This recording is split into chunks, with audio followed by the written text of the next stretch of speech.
اور دوسری بات اچھی طرح سے یہ یاد رکھے کہ اس آیت الکرسی کے اتنے فضائل کیوں ہیں؟ بھئی یہ بھی اللہ کا کلام ہے، اس کے علاوہ بھی اللہ کا کلام ہے، سورہ یاسین بھی اللہ کا کلام ہے، اس کے علاوہ اور سورتیں بھی اللہ کا کلام ہے۔ اللہ کے کلام ہونے میں تو کوئی فرق نہیں ہے نا، تو پھر اللہ کے حبیب نے اس آیت کریمہ کے اتنے فضائل کیوں بیان کیے اور اس سورت کے اتنے فضائل کیوں بیان کیے ہیں؟ اس وجہ سے کیے ہیں کہ جن آیات کریمہ کے اندر اللہ پاک دو باتوں کو بیان کرتا ہے تو ان کے اتنے ہی زیادہ فضائل بھی بیان کرتا ہے۔ وہ دو باتیں کون سی ہیں؟ جس کے اندر عقائد کو اللہ بیان کرے یا جس کے اندر اللہ اپنی قدرت کاملہ کا اظہار کرے۔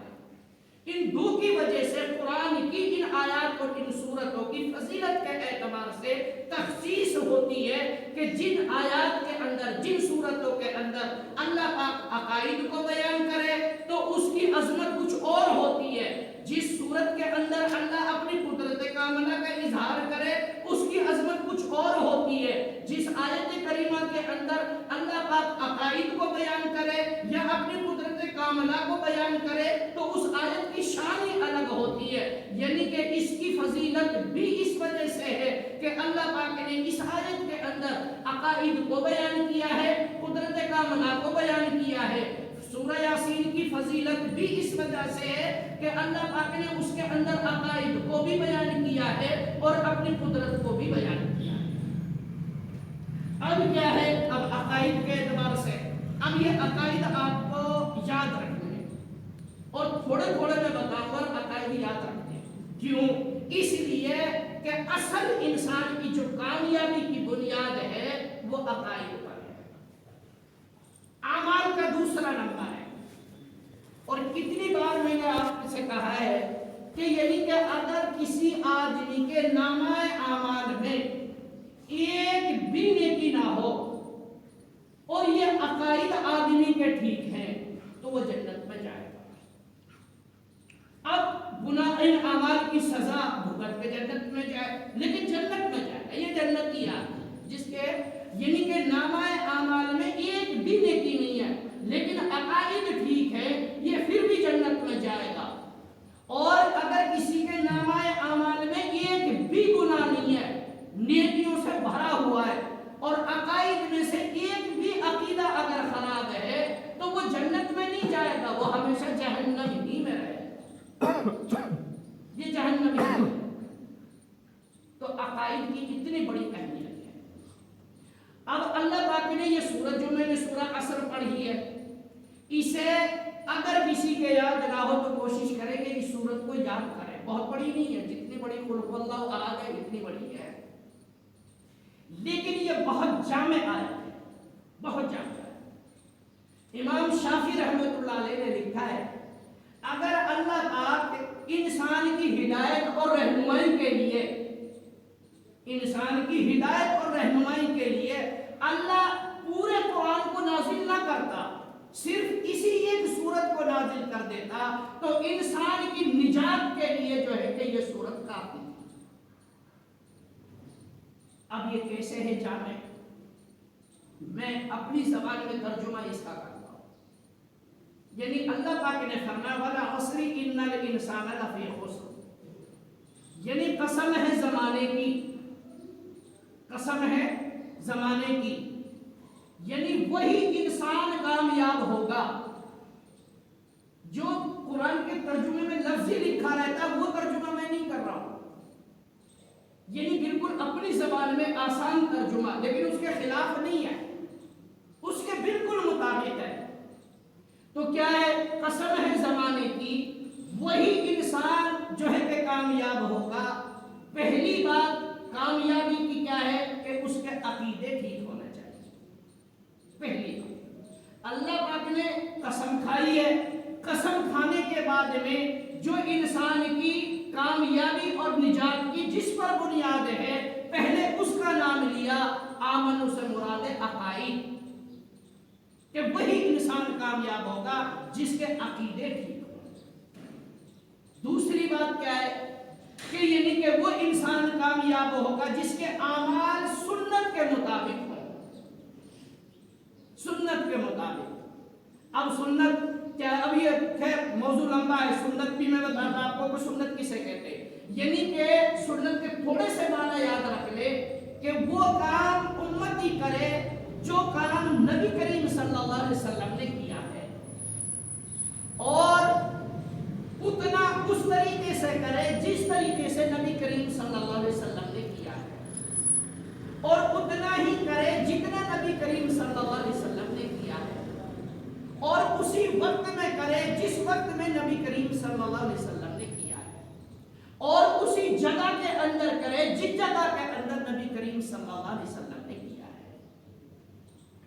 یہ اب کیا ہے کہ یعنی کہ کیا ہے، عقیدے ٹھیک ہو، کامیاب کون انسان ہوگا، نجات یافتہ کون سا انسان ہوگا، وہ ہوگا جس کے عقیدے ٹھیک ہوں اور اعمال سنت کے مطابق ہوں.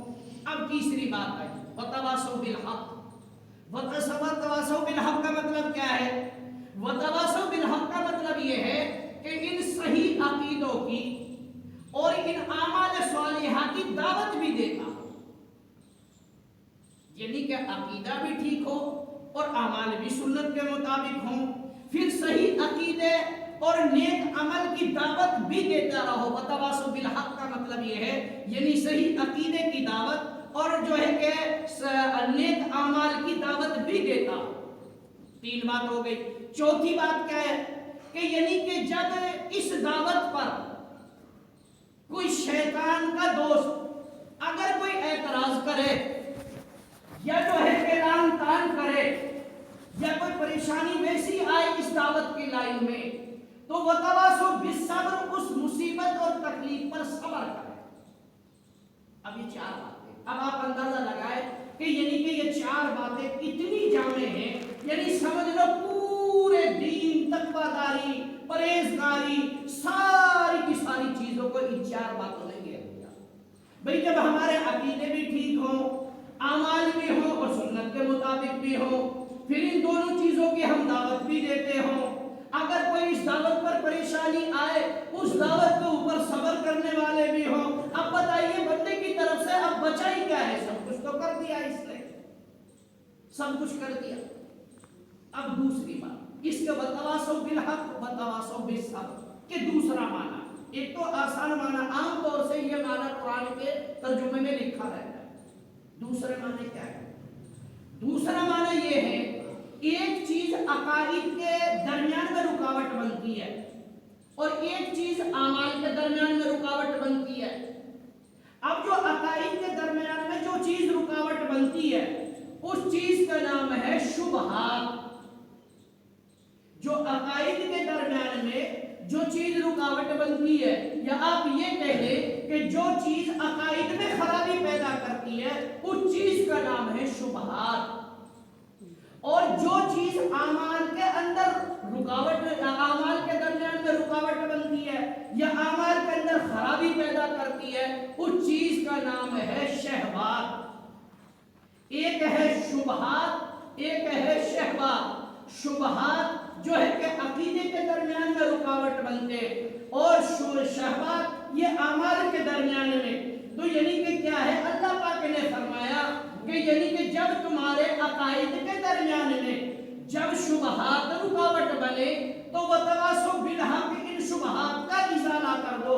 اور جب تمہارے اعمال کے درمیان کے اندر شہوات رکاوٹ بنے تو یعنی کہ ان شہوات کا ازالہ کر دو. وتواصوا بالحق اور وتواصوا بالصبر کا مطلب دوسرا یہ ہے، درمیان عقائد کے درمیان میں شبہات جب آئے انہیں ختم کر دو. وتواصوا بالحق کا دوسرا مطلب یہ ہے.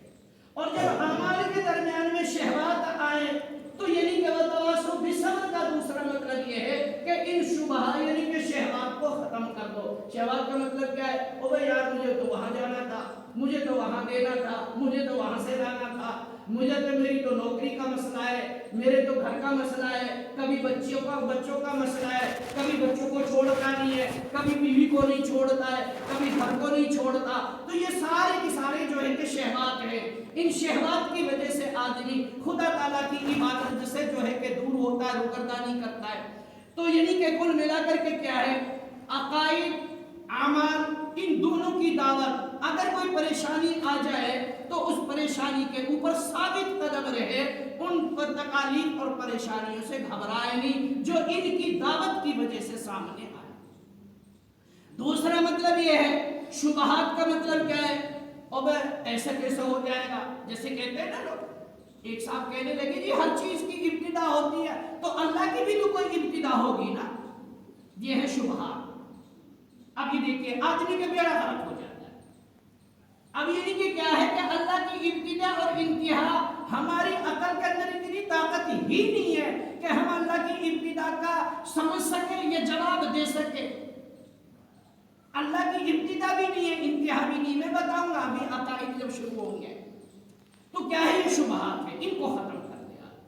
تو خیر بہرحال آج آپ 3 بنیادی عقیدے یاد رکھیں۔ اگر آپ کے یہ عقیدے ٹھیک ہے تو آپ رات میں اٹھے، وضو کیا ہے، آپ مسجد میں آئے، نماز پڑھی ہے۔ اگر یہ عقیدے ٹھیک ہے تو آپ کا یہ اٹھنا بھی عبادت ہے، وضو کرنا بھی عبادت ہے، گھر سے نکلنا بھی عبادت ہے، راستے میں چلنا یہ بھی عبادت ہے، مسجد میں آنا یہ بھی عبادت ہے، نماز پڑھنا یہ بھی عبادت ہے۔ یہ سارا کا سارا معاملہ عبادت ہے، بشرطے کہ عقیدے آدمی کے ٹھیک ہوں۔